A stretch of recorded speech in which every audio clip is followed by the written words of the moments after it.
I, 32F, have been dating Lucas, 35M, for about 2 years now, and I'm starting to wonder if our relationship is sustainable given our complicated family situations. We both have kids from previous relationships. I have twin boys, Ethan and Noah, 9M, and Lucas has a daughter, Phoebe, 11F, who has cystic fibrosis. I met Lucas at a local community center where I volunteer on weekends. He was there with Phoebe for a support group meeting, and we struck up a conversation while waiting for our respective events to start. There was an instant connection between us. He was charming, funny, and seemed genuinely interested in what I had to say. We exchanged numbers and started texting regularly. At first, I was hesitant to get involved with someone who had a child with such serious health needs. My own divorce had been finalized just a year earlier, and I was still adjusting to life as a single mom. My ex-husband had left us when the twins were only 3, claiming he wasn't ready for the responsibility of fatherhood. It had been a difficult few years, balancing work, childcare, and trying to heal from the betrayal. But Lucas was different. He was attentive and caring, not just to Phoebe but to my boys as well. On our third date, he surprised me by bringing age-appropriate books for Ethan and Noah, remembering that I had mentioned their love for reading. It was a small gesture, but it meant the world to me. As we started spending more time together, I learned more about Phoebe's condition. Cystic fibrosis affects her lungs and digestive system, requiring daily medications, nebulizer treatments, and a strict dietary regimen. Lucas explained that Phoebe also needed to go to the hospital for a week every month for intensive treatment. Despite these challenges, Phoebe was a bright, cheerful girl who seemed to take her condition in stride. For the first few months, everything seemed great. Lucas was a welcome presence in our lives, and my boys really liked him.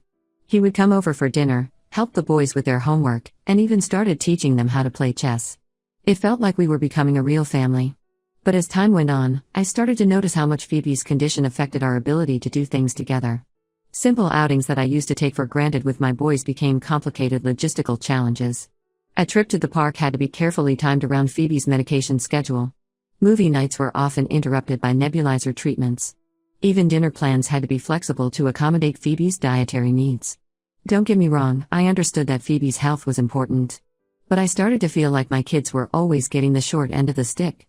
The boys, who had already been through so much with their father leaving, were now constantly having to adjust their expectations and plans.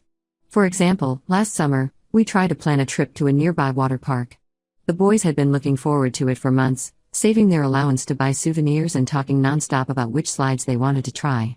But 2 days before we were supposed to go, Phoebe caught a cold. Lucas said we had to cancel because the risk of infection was too high for Phoebe. The boys were devastated. I tried to explain the situation to them, but I could see the disappointment in their eyes. This wasn't an isolated incident. It happened multiple times with different events: a baseball game we had to leave early because Phoebe was tired, a camping trip that got canceled due to concerns about the weather affecting Phoebe's breathing, even a simple trip to the ice cream parlor that turned into a stressful ordeal because they didn't have options that fit Phoebe's dietary restrictions. Lucas always says we need to be understanding of Phoebe's needs, but I'm starting to feel like he's not considering my kids' needs at all. They're young and active, and they want to do things that kids their age normally do. But every time we try to plan something, it either gets canceled or has to be cut short because of Phoebe. I've tried talking to Lucas about this, but he gets defensive. He says I'm being insensitive to Phoebe's condition and that I knew what I was getting into when we started dating. But did I really? I knew Phoebe had health issues, but I don't think I fully understood how it would impact every aspect of our lives. The situation came to a head last week. The boys have been begging to go to a new theme park that opened up about 2 hours away. They've been saving their allowance for months, and it's all they talk about. I told Lucas that I'm taking the boys there next weekend, with or without him and Phoebe. He got upset and said I was being selfish and exclusionary. But I feel like this might be the only way my kids get to have some normal experiences. Am I wrong for wanting to do this? I love Lucas, and I care about Phoebe, but I'm starting to wonder if this relationship is fair to my kids. How can I balance everyone's needs without anyone feeling left out or resentful? I can't help but think back to when I was first dating Lucas, how optimistic I was about our future together. Now, I'm not so sure. I want to make this work, but I also need to protect my children's happiness. They've already lost so much with their father leaving. I don't want them to feel like they're always second best in our new family dynamic. Part of me wonders if I'm being selfish. After all, Phoebe didn't choose to have cystic fibrosis. But then I look at my boys, and I see how much they've had to give up already. They're good kids, they rarely complain and they've been so patient. But I can see the toll it's taking on them. I'm at a crossroads, and I don't know what to do. Do I continue trying to make this relationship work, knowing that my kids might have to sacrifice their childhood experiences? Or do I walk away from a man I love because our family situations are incompatible? It feels like there's no right answer, and every choice I make will hurt someone I care about. Update 1. It's been about a month since my last post, and a lot has happened. First, I want to thank everyone for their advice and perspectives. It really helped me see things more clearly and gave me the courage to address the issues head-on. After my post, I decided to have a serious talk with Lucas. I invited him over after the kids were in bed and laid everything out on the table. I explained how I felt and how I thought my boys were being affected. At first, he was defensive, his face clouding over as I spoke. But as we talked more, his expression softened, and he started to open up. Lucas admitted that he's been struggling with guilt over Phoebe's condition and how it affects everyone around them. He told me about the day Phoebe was diagnosed, how terrified and helpless he felt, and how he promised himself he would do everything in his power to give her the best life possible. He said he sometimes overcompensates by being overly cautious with her, even when it might not be necessary. As he spoke, I realized how much pressure he's been under. His ex-wife left shortly after Phoebe's diagnosis, unable to cope with the stress of having a chronically ill child. Lucas has been Phoebe's primary caregiver ever since, juggling her medical needs with work and trying to give her a normal childhood. It made me see his overprotectiveness in a new light. We talked for hours that night, really opening up about our fears and frustrations. By the end, we agreed to try and find a middle ground. For the theme park trip, we came up with a plan. I would take my boys early in the morning, and Lucas would bring Phoebe later in the afternoon after her treatments. This way, my boys could enjoy the more intense rides, and we could all meet up later for dinner and the evening shows. The day of the trip came, and it started off great. The boys were so excited, bouncing in their seats the whole drive there. We arrived right as the park opened, and the boys dragged me from ride to ride, their faces lit up with joy. It was amazing to see them so carefree and happy. Around 3 p.m., Lucas texted to say they were on their way. But an hour later, he called with bad news. Phoebe had started running a fever, and they had to turn back. I could hear the disappointment in his voice, and I felt terrible for both him and Phoebe. But I also felt relieved that my boys didn't have to cut their day short. We stayed until the park closed, and the boys couldn't stop talking about how much fun they had on the way home. When we got back, I went to check on Lucas and Phoebe. Phoebe was feeling better, curled up on the couch watching a movie. Lucas thanked me for understanding and said seeing how happy the boys were in the photos I sent made him realize that we need to find more ways to balance everyone's needs. This experience seemed to be a turning point for us. We've started looking into support groups for families dealing with cystic fibrosis. We're hoping to find other families who understand what we're going through and might have advice on how to manage family activities. We've also started being more creative with our family time. Last weekend, we had a staycation day. We set up a tent in the backyard, had a picnic lunch, and spent the afternoon doing crafts and playing board games. It was simple, but everyone could participate, and we all had a great time. Lucas has also been making more of an effort to spend one-on-one time with my boys. He started taking them to the library every other Saturday while I stay home with Phoebe. The boys love this special time with him, and it gives me a chance to bond with Phoebe too. It hasn't all been smooth sailing. We had a setback last week when we had to cancel a planned trip to the zoo because Phoebe wasn't feeling well. But instead of just canceling, we brought the zoo to us. We spent the day watching nature documentaries, making animal crafts, and even had a safari in the backyard, hiding stuffed animals for the kids to find. I feel like we've taken a step in the right direction, but I know we still have a long way to go. There are still times when I feel frustrated or when the boys express disappointment over canceled plans. But we're communicating better now, and that makes a big difference. I'm cautiously optimistic about our future, but I'm also aware that there might be more challenges ahead. Phoebe's condition isn't going to go away, and there will always be times when her needs have to come first. But I feel like Lucas and I are now on the same page about trying to meet everyone's needs as best we can. As I write this, I can hear Lucas in the other room, laughing with all 3 kids as they build an elaborate Lego structure. It's moments like these that make me believe we can make this work. It won't be easy, but I think we're all willing to put in the effort to be a family. Update 2. It's been 3 months since my last update, and I wish I had better news to share. While things seem to be improving for a while, we've hit a major roadblock that's left me questioning everything. After my last update, Lucas and I had been working hard on finding a balance. We started alternating weekends, one for family activities that Phoebe could participate in, and one for more active outings with the boys. It wasn't perfect, but it felt like we were making progress. The boys were happier, and even Phoebe seemed to be thriving with a new routine. However, about a month ago, everything changed. Phoebe caught what seemed like a simple cold at first, but it quickly developed into a severe lung infection. She had to be hospitalized for 3 weeks, and it was touch and go for a while. During this time, Lucas was understandably focused on Phoebe, but it meant that he completely withdrew from me and the boys. At first, I tried to be understanding.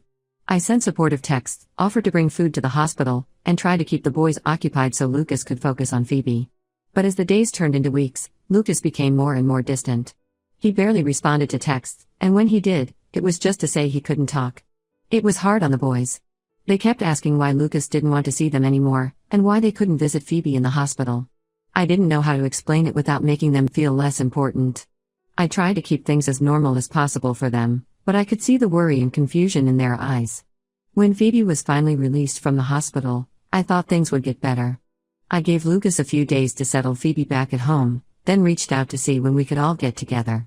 But instead of the reunion I was hoping for, Lucas called me and said he needed to take a break from our relationship. He said Phoebe's hospitalization made him realize he couldn't fully commit to a relationship right now and that he needed to focus all his energy on her.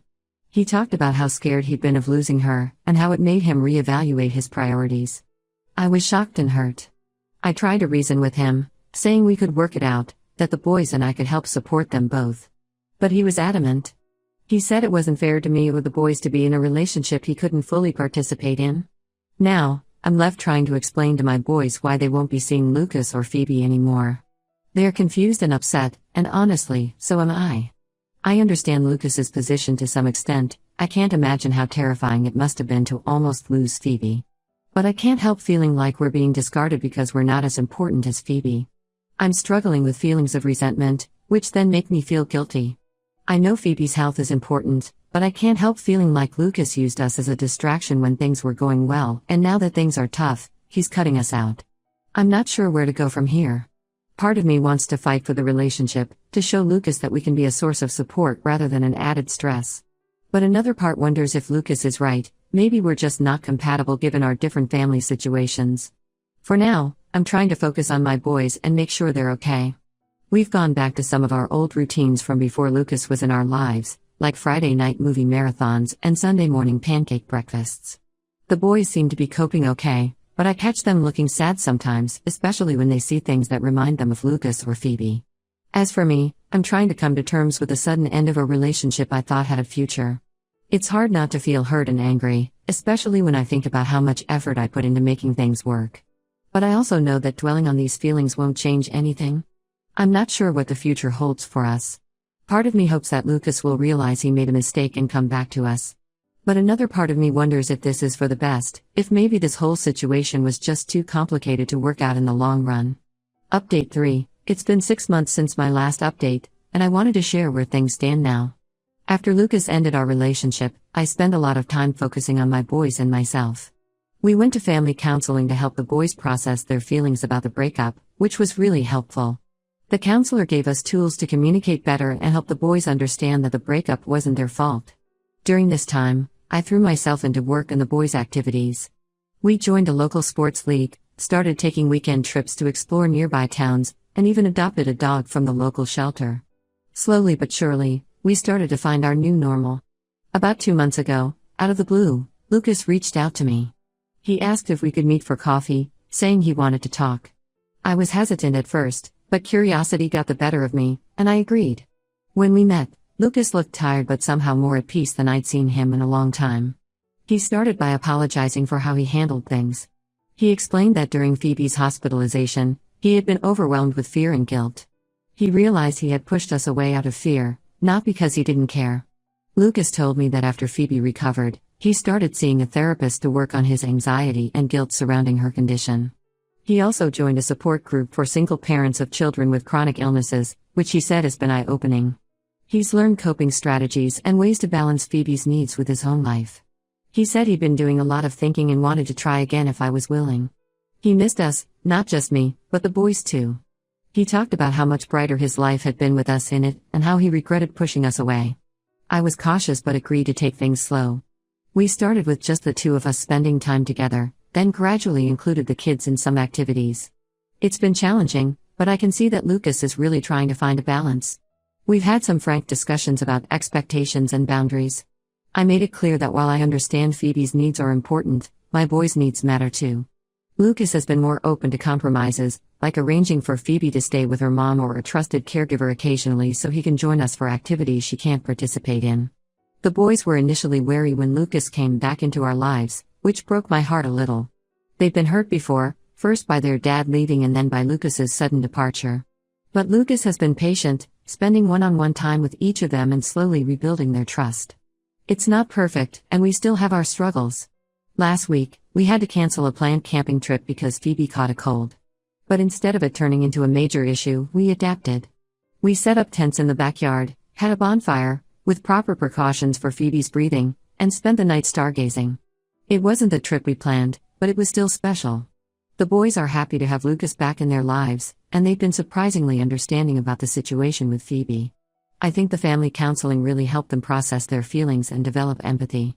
They've even started to take an interest in learning about cystic fibrosis, asking questions and offering to help Phoebe with her treatments when they're together. Phoebe, for her part, seems to be thriving with the expanded family support. She's opened up more, sharing her fears and frustrations about her condition. It's been eye-opening for all of us, and I think it's brought us closer as a family unit. Lucas and I are taking things day by day. We're both more aware of the challenges we face and are working together to address them. We've started having weekly family meetings where everyone, kids included, can voice their concerns and suggestions. It's helped us stay on the same page and address issues before they become major problems. We're also making an effort to create new traditions that work for our blended family. Every Sunday, we have a big family breakfast where Lucas makes his famous pancakes, including special ones that fit Phoebe's dietary needs. We've started a family book club, reading chapters together in the evenings. And we're planning a vacation that takes everyone's needs into account, a beach house rental where we can all relax together, but also have the flexibility for different activities. I'm cautiously optimistic about our future. I know there will always be challenges given our unique family dynamics, but I feel like we're better equipped to handle them now. We're taking it one day at a time and trying to create a family life that works for all of us. Looking back at where we were a year ago, I'm amazed at how far we've come. There have been tough times, heartaches, and moments where I thought it was all falling apart. But there have also been moments of joy, laughter, and love that I wouldn't trade for anything. I don't know what the future holds for us. Phoebe's condition means we'll always have to be prepared for unexpected challenges. And blending families is never easy, even without the added complication of chronic illness. But I'm hopeful. We're all committed to making this work, to supporting each other through the tough times and celebrating the good ones. As I write this, I can hear the kids laughing in the other room. They're playing a board game with Lucas, and even though I know Phoebe will need to take a break soon for her treatments, right now they're just four people enjoying each other's company. And maybe that's what it's all about, finding those moments of normalcy and joy amidst the challenges, and holding on to them. It's not the family I imagined for myself when I first became a mother, but it's ours. It's complicated and messy and sometimes really hard, but it's also full of love. And at the end of the day, that's what matters most.